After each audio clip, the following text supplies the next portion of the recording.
శుభ సాయంకాలము. నమస్కారం. సత్యభాష్యానికి మీ అందరికీ స్వాగతం. నేను మీ రాంబాబు చెరువు. వినాయక చవితి నవరాత్రులు బ్రహ్మాండంగా జరుగుతున్నాయి హైదరాబాద్ చుట్టుపక్కల.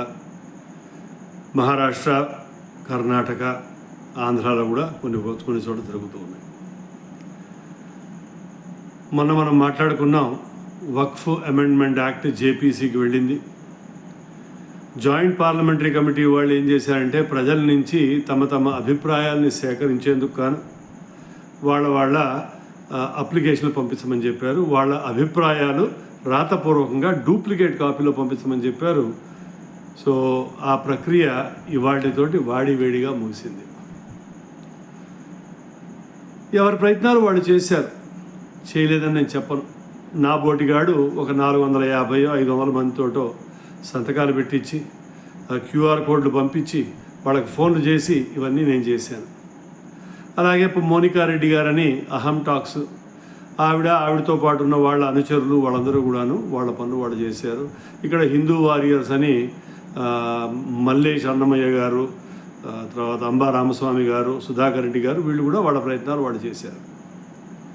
ఇది సరిపోతుందా? కాదు. మనం చేసిన పనికి మన భుజాలు మనం తట్టుకోవచ్చు, కానీ నిజంగా జరిగిన పని చూస్తే విస్తుపోతారు మీ అందరూ. ప్రతి మస్జిద్లోనూ ప్రేయర్ అయిపోగానే, అంటే శుక్రవారం నాడు పెద్ద ప్రేయర్ జరుగుతాయి వీళ్ళకి. గత 2 వారాలుగా వీళ్ళు ఇదే పనిలో ఉన్నారు.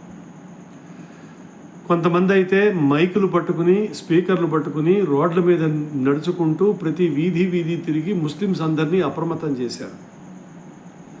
ప్రతి ముల్లా, ప్రతి మౌల్వి, ప్రతి ఎమ్మెల్యే, ఎక్స్ఎంపీ, ఎక్స్ఎమ్మెల్యే ముస్లిమ్స్లో ఉన్న వాళ్ళల్లో వాళ్ళకున్న ఏకతను చూస్తే భలే ముచ్చట వేస్తుంది. ఆ unity, because they are minority అనుకుని వాళ్ళ కట్టుబాటును అలా కట్టుదిట్టంగా ఉంచుకున్నారు. హైదరాబాద్లో ఓవైసీని మొదలెట్టి మాలేగాంలో ఎక్స్ఎంపీ వరకు కూడా రోడ్ల మీదకి వచ్చి మాట్లాడుతూ ఉంటే మన నాయకులు ఏమయ్యారని ఒక్కసారి ఆలోచించాల్సిన పరిస్థితి వచ్చింది. ఏ పార్టీ తీసుకోండి, కాంగ్రెస్ కానివ్వండి, ఆప్ పార్టీ కానివ్వండి, ఇక్కడ తెలుగుదేశం కానివ్వండి, అక్కడ బీఆర్ఎస్ కానివ్వండి, మీరు ఏ పార్టీ అని తీసుకోండి, డిఎంకే తీసుకోండి, జేడిఎస్ తీసుకోండి, జేడీయూ తీసుకోండి, అందరిలో కూడాను 85-90% ఈ ఖండువాలు వేసుకు తిరిగే వాళ్ళందరూ హిందువులే కదా. వీళ్ళందరికీ వక్ఫ్ బోర్డు పట్ల ఎటువంటి అవగాహన లేదా? రాజకీయంగా వాళ్ళ యజమానులు ఏది చెబితే దానికి వంతపాఠం వీళ్ళ పనే. సరే, వాళ్ళంటే ప్రతిపక్షంలో ఉన్నారు, అపోజిషన్ అనుకోవచ్చు. ఈ బీజేపీ వాళ్ళు ఏం ఏడిచారు? బీజేపీ కార్పొరేటర్లు కనీసం 20-25 పట్టణాల్లో ఉన్నారు కదా. హైదరాబాద్ పట్టణంలో 48 మందో 50 మందో ఉన్నారు కదా. వీళ్ళు ఎవరు వచ్చి ఎందుకు హిందూ ప్రజల్ని గైడెన్స్ ఇవ్వలేదు? ఇది కదా మనం ఆలోచించాల్సింది. మన గుళ్ళు అంటారా, ఇది గవర్నమెంట్ వాళ్ళు కబ్జా పెట్టారు కాబట్టి, గవర్నమెంట్ ఉద్యోగం ఇచ్చిన ఈఓ గారు గవర్నమెంట్ ఏది చెప్తే అది వినాలి కాబట్టి వాడి యందు నేను తప్పు పట్టను. ఎందుకంటే వాడు ఉద్యోగం చేసుకుంటున్నాడు అంతే. పై అధికారులు ఏది చెబితే అది చేయాల్సిందే. వాడి మతికి వచ్చిన ఆలోచన ప్రకారం వాడు చేయలేడు.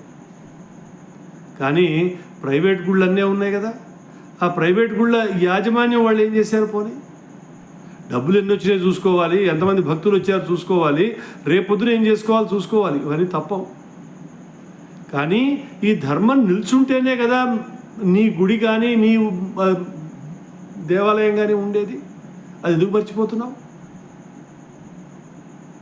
సో మన దగ్గర కన్క్లూజివ్గా లీడర్షిప్ అనేది ఒక ఫెయిల్యూరు హిందూ సమాజంలో.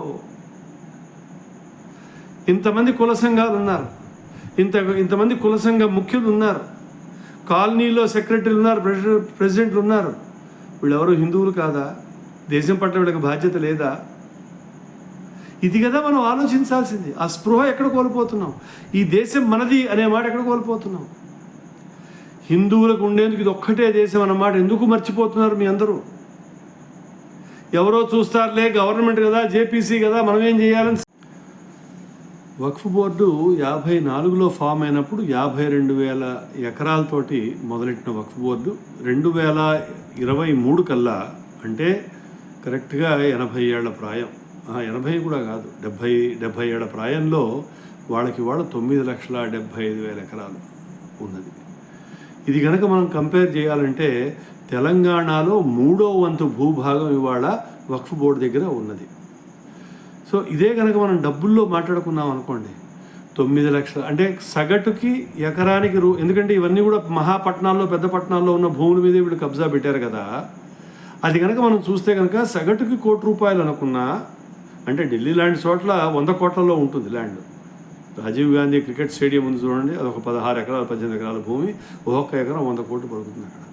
అది నేను చూడట్లేదు. సరే అక్కడ లేవు ఇక్కడ లేవు, ₹1,00,00,000 అనుకున్నా కూడా 9,75,000 కోట్ల రూపాయల ఆస్తి మీద వీళ్ళు కూర్చున్నారు. మరి వదులుకోమంటే ఎందుకు వదులుకుంటారు? మన వాళ్ళు ఏమన్నా పిచ్చి మాటలని మాట్లాడతారు. ఎక్కడన్నా ఎవరన్నా వాళ్ళ మీద దావా వేసిన దాఖలాలు మీకు తెలుసా రాంబాబు, సోషల్ మీడియా కాక అని అడుగుతారు. వీడికి ఏం సమాధానం చెప్పాలి? వీళ్ళకి పోరాడాల్సింది ఏంటంటే మన భూములు మనం వెనక్కి తీసుకోవడం, మనం పోరాడాలి. సవరణ చట్టంలో సవరణ కాదు, అసలు వక్ఫ్ బోర్డునే ఎత్తేయమని చెప్పే ప్రాతిపదిక మనం మొదలెట్టగలగాలి. చాలామంది ప్రశ్న వేశారు. నిన్న మా కాలనీలోనే ఈ ఉత్తరాలు పంచుతూ ఉంటే, సార్ మీరు అన్నీ ఎగ్జాజరేట్ చేసి చెప్తారు సార్, ఎక్కడో బంజరు భూములు కొండ ప్రాంతాలు ఉంటాయేమో కదా సార్ అంటాడు ఆయన. ఒరే కాదురా నాయన, అలహాబాద్ హైకోర్టు మన ప్రెసిడెంట్ గారు ఉండే ఇల్లు, ఢిల్లీలో ఉన్న చాలా వరకు క్రికెట్ స్టేడియంలు ఇవన్నీ కూడా వాళ్ళవని కబ్జాలు పెడుతున్నారా. తమిళనాడులో 1500 సంవత్సరాల పురాతనమైన దేవాలయ భూమి నాదని చెప్పి వక్ఫ్ బోర్డు పెడితే దిక్కు లేకపోయింది వాడు మనకి. వక్ఫ్ బోర్డు వాడు ఎవరి ప్రాపర్టీ తీసుకోగలుగుతాడు? మన హిందువుల ప్రాపర్టీ తీసుకోగలుగుతాడు, ఇంకెవరిది తీసుకోలేడు వాడు.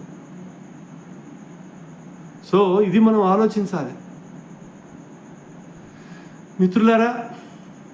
నిస్సహాయత, నిస్పృహ ఒకటే మిగులుతోంది తప్ప మనలో సామాజిక చైతన్యం ఎందుకు రావట్లేదు అనే దాని మీద మనం అధ్యయనం చేయాల్సిందే. అందరం సంఘటితం కావాల్సిందే. నిరాశ నిస్పృహ పక్కన పెట్టేసే కృష్ణ భగవానుడు చెప్పినట్టు మనం చేయాల్సిన కర్తవ్యాన్ని మనం చేయవలసిందే. కాబట్టి నేను ఎన్నిసార్లు మొత్తుకున్నా సరే మరొక్కసారి ఆశాభావంగా చెప్తాను, కులాలందరూ గడపలో వరకే, బయటికి వస్తే అందరం హిందువులమే. గడపలో కులము, గడప బయట హిందువులము. హిందువుగా గర్విద్దామని మా మిత్రుడు చెప్పాడు. నా ప్రయాసల్లా అన్ని కుల సంఘాల వాడిని ఒక్క దగ్గరికి తీసుకొచ్చుకుని అందరూ కలిసి ఒక హిందూ జేఏసీ అనే ఒక ప్లాట్ఫామ్ ఒకటి తయారు చేసుకోవాలి. అది గ్రామ స్థాయి నుంచి హైదరాబాద్లో కార్పొరేటర్ స్థాయి వరకు కనుక దీన్ని ఏర్పరచుకోగలిగితే, గత 2-3 సంవత్సరాల్లో కనుక ఈ పని యుద్ధ ప్రాతిపదిక కనుక మనం చేయకపోతే, వాడు అన్నాడే యూపీ ముఖ్యమంత్రి గారు, బటేంగే తో కటేంగే అని. అంటే మనలో మనం గనక విభజనలో ఇలాగే ఉండిపోతే గనక మనని కోసి పారేస్తారు. ఇదేగా ఆయన చెప్పింది యోగి ఆదిత్యనాథ్ గారు. కాబట్టి మిత్రులారా, ఇంకొకసారి మళ్ళా ఉత్సాహం తెచ్చుకుందాం, మనందరం ఒక తాటి మీదకి వద్దాం. మన దేశాన్ని, మన దేవాలయాల్ని, మన ధర్మాన్ని మనం కాపాడుకుందాం. భారతదేశాన్ని విశ్వగురువుగా చేసేందుకు మనవంతు సహాయం కూడా మనం చేద్దాం. సత్యభాష్యాన్ని కనుక మీరు మొదటిసారి వింటున్నట్టయితే దయచేసి ఈ ఛానల్కి సబ్స్క్రైబ్ చేయండి. ఈ వీడియోని 10 మందికి పంపించండి. మీరు కలిసిన వాళ్ళందరితో కూడా ఈ మాటను మాట్లాడండి. అన్ని వర్ణాల వారిని, అన్ని కులాల వారిని కలుపుకుంటూ సనాతన ధర్మీయులుగా, హిందువులుగా బతకడం మొదలెట్టండి. వచ్చే శీర్షిక వరకు ఉంటాను. మరి రాంబాబు చెరువు, హైదరాబాద్.